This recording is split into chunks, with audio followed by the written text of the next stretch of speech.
오늘도 두 분의 전문가와 함께 자세히 짚어봅니다. 네, 이용혁 건국대 경찰학과 교수 김태현 변호사와 함께하겠습니다. 네, 안녕하십니까? 네.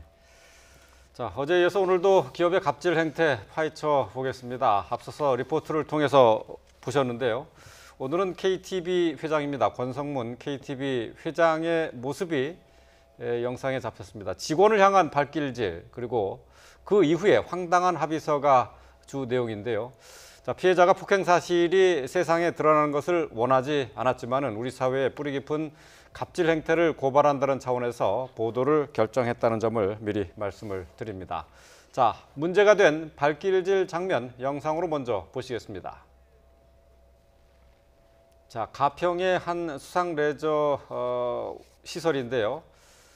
자, 권성문 회장이 들어오자 고개를 숙이면서 직원들이 다가갔고 또 이제 권성문 회장 좀 동그란 원 안에 있는 인물입니다. 자, 발길질을 해댑니다. 자, 내리자마자 바로 무릎을 걷어차는데요. 자, 직원을 폭행하는 모습인데 자, 이 깍듯하게 인사를 하고 직원들이 나와서 맞았는데 왜 저렇게 발길질을 한 겁니까? 일단은 알려진 그 사실에 근거하면 예. 저 부장이 보고가 늦었다라고 하는 이유로 폭행을 한 것 같습니다. 근데 저 폭행 자체의 그 모습을 보면 상당히 정말 한두 번이 아닌 것은 아닌가 이런 추정도 드는데요. 네. 그만큼 상당히 그 집중적이고 공격적으로 소위 말해서 저거 잘못 맞았으면 그 무릎 부분에 뭐 인대 파열 같은 것도 있지 않았을까 이런 예상이 예. 됩니다. 예. 어쨌든 간에 그 KTB 계열 레저 스포츠 담당을 맡고 있는 가평의 그 한 부장이었던 거죠. 예. 네. 그래서 이제 그 이 이후에 여러 가지 이것을 바깥에 알리겠다 뭐 이런 등등의 얘기가 있었지만 어쨌든 합의 같은 과정을 거쳐서 예. 뭐 종국적으로는 저 부장이 사표를 내는 이와 같은 상황에 이르렀던 거죠. 네. 결국은 이제 우리 그 기업의 뭐 윤리 경영은 고소하고 그야말로 갑질 폭력 경영의 한 또 단면이 드러난 것이 아닌가 이런 생각이 듭니다. 예. 작년 9월달에 발생했던 사건이었습니다. 예. 네, 자 이런 폭행에 당시 주변에 있던 직원들도 충격을 받기는 마찬가지였는데요. 직접 들어보겠습니다. 소리가 날 정도로 바로 걷어찼는데 그 분위기가 좀 상하고 제가 화를 내고 일방적으로 화를 내고 많은 사람은 거기 숙이고 듣기만 했던. 네. 자, 회장의 폭행 이후에 이 피해 직원은 회사를 그만뒀고요. 그런 다음에 폭행 사실을 주변에 알리려한다라는 소식을 접하고 이 회사 측에서 피해자와 황당한 합의를 했다고 해요. 어떤 내용입니까? 그러니까 이제 돈을 주고 합의를 한 것까지가 문제 삼을 수 없습니다. 그러니까 네. 합의는 다 하는데 예. 확약서 내용 그렇죠. 이제 저 내용이 보시죠. 문제거든요. 보시면 언론사나 제3자에게 발설 금지, 누설 방지에 필요한 모든 조치 취할 것. 저 조항은 문제가 없습니다. 대부분 네. 합의서에 이제 저런 내용은 들어갑니다. 발설 그래요? 금지. 예. 근데 이제 이게 문제거든요. CCTV 영상 등 관련 자료 모두 파기. 그리고 밑에 있는 부분이요. 제3자가 가진 자료도 모두 파기할 것. 이 문구가 문제인데 왜냐하면 확약서에서 합의서에서 상대방한테 돈을 주는 대가로 어떤 의무를 부과를 합니다. 네. 그러니까 네가 알고 있는 것을 밖에다 얘기하지 말아라. 이것까지는 문제가 없는데 제3자가 가지고 있는 영상을 모두 파기한다. 그 언론사가 취재한 YTN이 단독 취재한 거잖아요. 네. 그럼 이거 YTN 찾아가서 YTN에 있는 자료도 파기하라는 얘기인데 그렇지 않으면 합의금의 2배를 위약금을 물겠다. 그 YTN에서 그걸 없애주지 않으면 2배의 위약금을 저 합의를 한 사람 상대방에게 물린다는 거 아니겠습니까? 네. 이건 어떻게 보면 본인이 할 수 없는 일에 대한 의무를 부과한 거고 기본적으로 뭐 법도 그렇고 합의서도 그렇고 상대방에게 어떤 의무를 부과하고 그것을 어겼을 때 위약금이나 벌칙을 주는 것. 이것의 기본적으로 전제가 되는 것은 자기 책임의 원리거든요. 예. 본인이 할 수 있는 일에 대해서 커버할 수 있는 일에 대해서 책임을 지는 이건데 제3자가 가지고 있는 자료에 대한 책임을 묻는 것은 자기 책임의 원리에 반하는 것이기 때문에 저 네. 부분의 저 합의서의 저 조항은 문제가 있는 거죠. 예. 자, 법적인 내용에서 이 지금 확약서 내용 가운데 누설이나 발설 금지 부분은 문제 없고 효력이 있는 겁니까? 그렇죠. 그러니까 그 부분은 사실 대부분의 합의서 다 들어갑니다. 네. 왜냐하면 합의라는 걸 하는 이유가 예를 들어서 문제가 됐을 때 뭐 경찰에 했던 고소를 취하하고 그리고 나의 명예가 있으니까 그것을 더 이상은 외부에 얘기하지 말아달라라는 내용들은 대부분의 합의서에 들어가고 그거는 합의하는 상대방 입장에서 보면 더 이상 문제 삼지 않고 얘기를 하지 않는 것.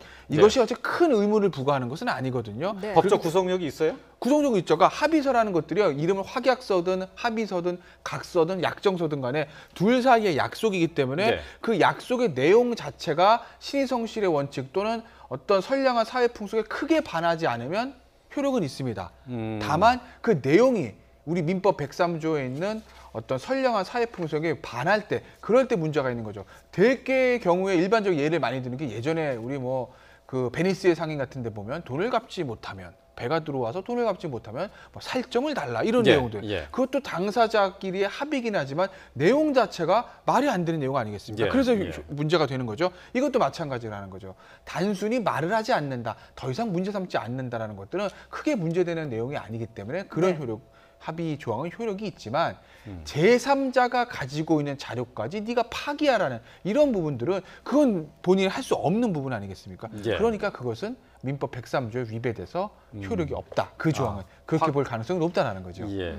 말씀하신 것처럼 제3자라는 부분이 범위도 굉장히 광범위하고요. 피해자가 어떻게 할 수 있는 그 범위를 넘어선 것 같은데요. 그렇죠. 예. 그러다 보니까 그 부분에 있어서는 암만 합의를 했다고 하도 인정할 수 없다라고 하는 것이고요. 네. 뭐 결국은 이제 그 강박에 의해서 혹시 이것이 이루어졌느냐, 뭐 제가 생각할 때는 만약 이것이 정말 진정한 자발적 그 의사였느냐, 뭐 이것도 네. 사실은 한번 그 따져봐야 될 것 같고요. 그리고 이제 이것이 그 기본적으로 너무 그냥 추상적이거나 네. 그 한계가 없는 것 같은 거, 이것도 사실은 암만 합의가 이루어졌다고 하더라도 이제 법적 효력은 또 없는 것이죠. 네. 이제 뭐 비슷한 뭐 맥락에서 민형사상 이의를 제기하지 않겠다 이런 문구가 만약에 있다라고 하더라도 이것이 그 당시 상황에서 예상하지 못하는 것까지 있다라고 한다면 이것은 나중에 효력이 없게 됩니다. 네. 어쨌든 지금 그 합의서의 그 내용 자체에 뭐 전반적인 것은 일단 효력이 있지만 아까 그 말씀하신 대로 모든 그것 특히 제3자를 통해서 유출된 것까지 민형사상 책임을 진다 이거는 공정한 것에 반하기 때문에 네. 합의의 그 효력이 없다고 봐야 될 것 같고요. 어쨌든 그 중요한 것은 이것이 그 이루어지는 그 상황이 중요하지 않는가 저는 이런 생각이 듭니다. 이것도 하나의 그 무형의 그 압력일 수가 있고 네. 이 소위 말해서 그 부장의 입장에서는 이 문화에 적응을 못하고 결국은 이제 이 반강제적 합의에 의해서 작성을 했다 뭐 이런 추정도 가능한데 그 어쨌든 간에 이 공정한 그 거래 그다음에 공정한 그 상하관계 뭐 인격적인 대우가 없는 소위 그 자본 권력에 의해서 모든 것을 해결하려고 하는 그 모습이 또다시 투영된 것이 아닌가라고 해서 상당히 안타깝다고 보입니다. 네. 자, 확약서 관련해서 다시 한번 좀 여쭤볼게요. 지금 불법적인 내용이 좀 들어 있습니다만은 그렇죠. 발설, 누설 금지 그리고 제3자가 가진 자료도 파기하고 이것이 지켜지지 않을 경우에는 2배의 그 배상금을 낸다 하는 식의 내용인데 여기서 이게 다 그 무효입니까? 아니면은 일부만 무효 내용이라고 해야 되나요? 조항조항으로 보시는 게 맞죠. 아, 각각의 내용 가지고요? 그러니까 이렇게 보시면 될 거예요. 1항, 그러니까 다 내용이 공개된 건 아니지만 일단 1항은 발설하지 않는다죠. 네. 일단 2항은 제3자가 가지고 있는 CCTV를 모두 파기한답니다. 예. 그리고 3항이 이것을 어겼을 때 합의금 2배를 주는 그런 조항이거든요. 예, 예. 1항, 그러니까 조항조항으로 보셔야 되는 거예요. 1항 자체는 저는 문제가 없다고 봅니다. 아. 근데 문제가 있는 조항은 2항인 거죠. 아까도 말씀드렸지만 제3자가 가지고 있는 자료 파기하는 부분. 예. 그다음에 또 하나가 이제 3항인데 실제로 만약에 이 합의를 한 이 부장이 1항을 어겼을 때 어디 가서 막 얘기를 하고 다녔다는 예, 예. 거예요. 예. 그래서 그 이제 권성문 회장 귀에 들어갔을 때, 야 그러면 당신 합의금 받은 거 2배 내놔. 3항에 그렇게 돼 있잖아.라고 이제 문제가 생길 수도 있죠. 예. 그럼 이제 이게 소송에 들어가면 이건 이제 재판관이 약간의 재량인데 합의금을 받은 합의금의 2배를 위약금으로 배상한다는 건 이건 잠깐 문제를 삼을 가능성이 높아요. 예. 합의금이 구체적으로 얼마가 가는지 모르겠으나 이거의 2배를 위약금을 한다는 것을 굉장히 많다고 볼 수도 있거든요. 그러니까 받은 합의금을 그대로 돌려달라라고 정도로 했으면은 이거는 법원에서 전부 다 받아들여질 가능성이 높은데 그게 아니라 합의금의 2배를 위약금으로 달라는 부분은 어디 가서 얘기한 것과 내가 받은 합의금의 2배를 내라는 것을 비교 형량으로 했을 때 너무 많다고 볼 가능성이 있거든요. 예. 그러면 이런 경우는 만약에 소송에 제기되게 되면 합의금 2배는 너무 많고 그러니까 이것은 그 신의 측상 조금 감액할 수 있다. 그렇게 되면 예를 들어서 뭐 받은 합의금을 그대로 반환하는 정도 선에서 조정될 가능성이 높죠. 네. 예. 자, 이런 논란에 대해서 지금 권 회장 측에서는 당사자도 문제 제기를 하지 않기로 했고 사과했고 합의하고 원만하게 마무리된 사건이다라고 얘기를 하고 있습니다. 누구 입장에서 원만하게 해결됐다는 건지 모르겠는데요. 일단 여기서 그 사과라고 하는 의미도 정말 진정한 용서를 구하는 이런 것은 아닌 것 같고 네. 직접 대면을 해서 사과의 뜻을 표현한 것도 아닌 것 같습니다. 소위 그 변호사와 다른 이 부장들을 통해서 대신 만나서 이제 사과의 의사를 전했다 뭐 이런 것으로 봐서는 네. 본인 자체는 면전에서 무엇인가 자신이 이렇게 숙이는 이런 모습을 보고 싶지 않았다라고 하는 것이기 때문에 그래서 이거 진정성에서는 상당 부분 이제 문제가 있지 않는가 그 생각이 됩니다. 네. 그럼에도 불구하고 여기서 이제 강조하는 부분은 어쨌든 이 피해자로 일컬어지는 그 측에서도 이것에 있어서 상당 부분 응했다. 그러니까 그 법적으로 봐서는 상당 부분의 합의라고 하는 것이 그 이루어진 것이 아니냐.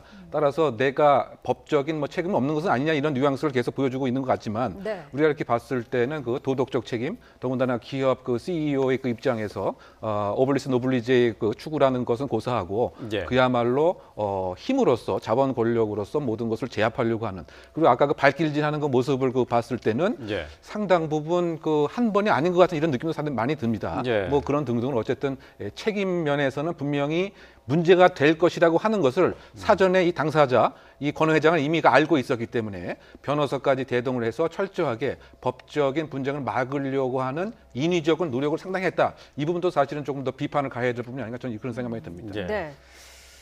자, KTB의 권성문 회장 벤처 투자의 귀재로 알려져 있는데요. 저 편한 차림으로 가평에 자신의 사업장에 갔는데 다짜고짜 이렇게 직원에게 발길질을 했습니다. 자, 무슨 어떤 사연이 있었는지 모르겠습니다만은 우리 사회에서의 갑질 또 한번 시청자들에게 좀 아쉽고 또 쓴맛을 주는 사건이 아니었나 싶습니다.